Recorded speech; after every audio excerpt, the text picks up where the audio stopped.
Reprendre son souffle après une maladie, ça peut parfois ressembler à une véritable montagne à gravir, n'est-ce pas? Dans cette présentation, on va voir ensemble comment, pas à pas, on peut retrouver ce contrôle si précieux. Et ça commence par des gestes tout simples et conscients. Si cette question résonne, il n'y a rien de surprenant. C'est une expérience que beaucoup partagent après que le corps a mené un long combat.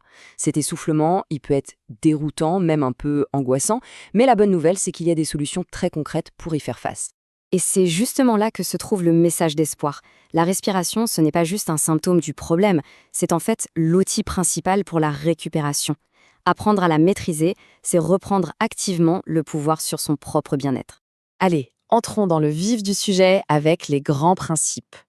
Avant de se lancer dans les exercices, il faut bien comprendre quelques règles de base.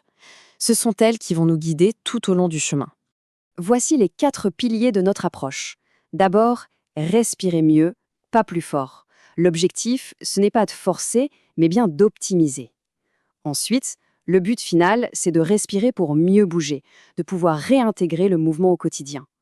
Troisième point, la régularité, c'est la clé. Peu d'exercices, mais répétés souvent. Et enfin, le principe le plus important de tous, on écoute son corps.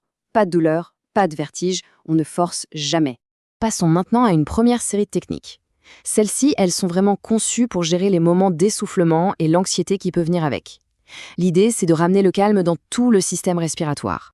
On commence avec la respiration à lèvres pincées, ou PLB. Les 2 étoiles montrent bien son importance, surtout pour ce qu'on appelle les conditions obstructives. En gros, c'est quand on a du mal à vider complètement l'air des poumons. L'idée ici est toute simple, aider à expulser cet air qui reste piégé pour faire de la place à de l'air frais. La technique est super intuitive. On inspire par le nez, tranquillement, et puis on souffle tout doucement par la bouche, en pinçant à peine les lèvres. Pensez à l'image de faire de la buée sur une vitre, mais au ralenti. Le point vraiment crucial, c'est que l'expiration doit durer plus longtemps que l'inspiration. Alors, comment on l'intègre dans son quotidien? C'est facile. On fait 5 à 10 cycles de respiration comme ça, dès que la sensation d'essoufflement pointe le bout de son nez. Et on n'hésite pas à le faire plusieurs fois par jour. Son efficacité est vraiment reconnue, avec un niveau de preuve scientifique élevé. Pourquoi ça marche si bien? Eh bien, ça crée une petite pression qui garde les voies respiratoires ouvertes plus longtemps. Du coup, les échanges gazeux s'améliorent et ça calme l'anxiété. On continue avec la respiration lente contrôlée. Celle-là, elle est plus universelle. Elle peut faire du bien à quasiment toute personne qui ressent une dyspnée. Vous savez, cette fameuse sensation de manquer d'air. Le but, c'est de calmer le jeu, de baisser la fréquence des respirations et d'apaiser cette impression désagréable de poitrine serrée.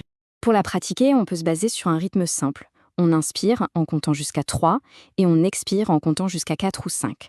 Comme le dit la note, en ralentissant le souffle, on aide le corps à utiliser l'oxygène de manière beaucoup plus efficace. C'est un principe de pure physiologie. L'idéal, c'est de pratiquer cet exercice pendant 2 ou 3 minutes, 3 à 5 fois par jour. Le mieux, c'est de le faire en position assise ou semi-assise, là où on est le plus confortable. Une petite astuce, mettre un rappel sur son téléphone, ça aide à ne pas oublier ces courtes sessions. C'est vraiment un outil d'autorégulation exceptionnel pour reprendre le contrôle. Bon, maintenant qu'on a vu comment calmer la respiration, voyons comment la rendre plus ample, plus efficace. Ici, l'objectif, c'est de bien mobiliser les poumons et de nettoyer les voies respiratoires.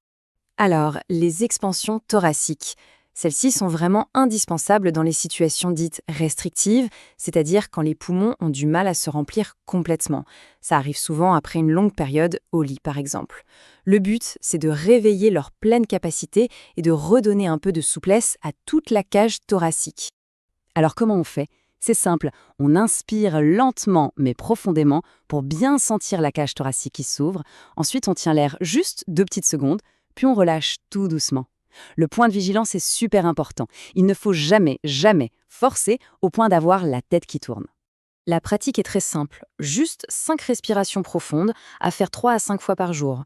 C'est un tout petit investissement en temps pour un bénéfice énorme parce que son efficacité pour prévenir les complications est vraiment bien établie. Parlons maintenant du huffing, ou expiration forcée. C'est une technique essentielle dès qu'il y a des sécrétions, des glaires à évacuer. Une toux classique, ça peut être vraiment épuisant. Le huffing, c'est une alternative bien plus douce et contrôlée pour nettoyer les bronches. L'image à avoir en tête, c'est celle de la buée sur une vitre. Après une inspiration normale, on souffle d'un coup sec, la bouche bien ouverte, pour faire ce son off. On sent les abdominaux qui se contractent. C'est cette contraction qui aide à faire remonter ce qui encombre, mais sans l'irritation d'une toux classique. Ce qu'on recommande, c'est de faire 2 ou 3 œufs d'affilée. Et le meilleur moment pour le faire, c'est après les autres exercices ou après avoir un peu bougé, parce que c'est là que les sécrétions sont les plus faciles à mobiliser. Encore une fois, le niveau de preuve de cette technique est très élevé, c'est un grand classique en kiné respiratoire. On arrive maintenant à la partie la plus importante de cette présentation. Toutes les techniques qu'on vient de voir ne sont en fait que des outils pour atteindre un but bien plus grand. 3 étoiles. S'il n'y avait qu'une seule chose à retenir de tout ça, ce serait celle-ci. Ce n'est pas un exercice de plus. Non, c'est la finalité de tout ce travail. Et cette phrase, elle résume tout parfaitement. Les exercices respiratoires sont un moyen, pas une fin en soi. L'objectif véritable, c'est de pouvoir réintégrer une respiration fonctionnelle, une respiration confortable dans toutes les activités de la vie de tous les jours. Et comment on fait, concrètement? En fait, c'est très simple. On peut commencer par synchroniser sa respiration avec des gestes de base. On inspire en ouvrant les bras, on expire en les refermant. On inspire en se tenant bien droit, on expire en se relaxant. Ou alors tout simplement, on se concentre sur une respiration calme en faisant quelques pas.